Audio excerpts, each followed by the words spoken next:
এরপরে আমরা মোজাইক শিখব, দুইটা রাস্টারকে কিভাবে একসঙ্গে জোড়া দিতে হয় এটা আমরা শিখব। ওকে, এটা শেখার জন্য আমরা আমাদের অরিজিনাল রাস্টারে চলে যাই। আমরা আমাদের ক্যাটালগে চলে যাই। ক্যাটালগ থেকে আমাদের দুইটা ডেটা ডেটাকে নিয়ে আসি। Zoom, full extend.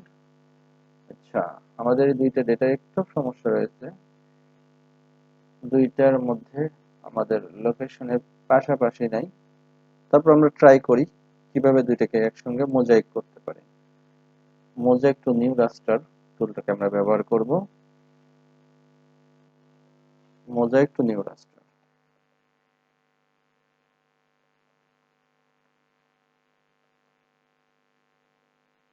New raster, mosaic to new রাস্টার।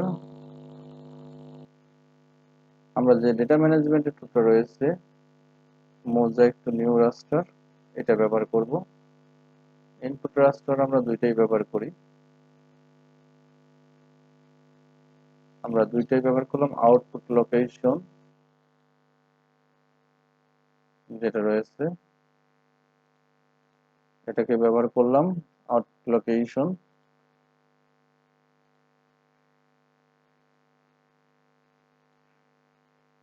রাস্টারে নাম দিব এক্সটেনশন সহ, নাম দিলাম নিউ রাস্টার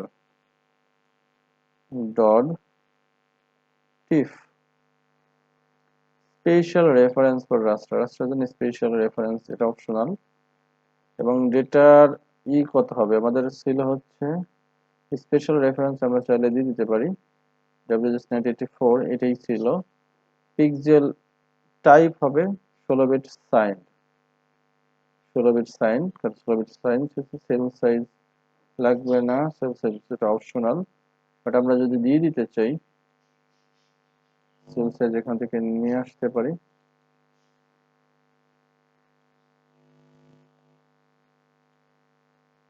আমরা এখান থেকে সেল সাইজ দিয়ে দিলাম। নাম্বার অফ ব্যান্ড এখানে একটাই রয়েছে।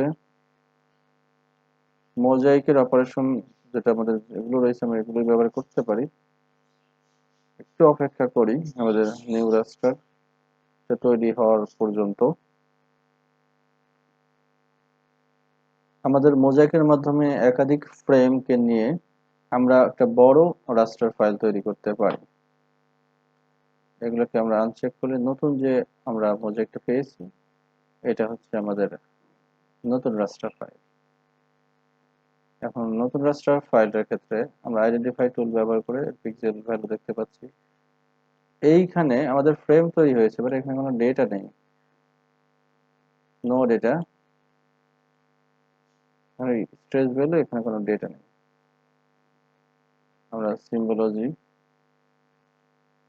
সিম্বলজি ব্যবহার করি, আমরা দেখতে পাচ্ছি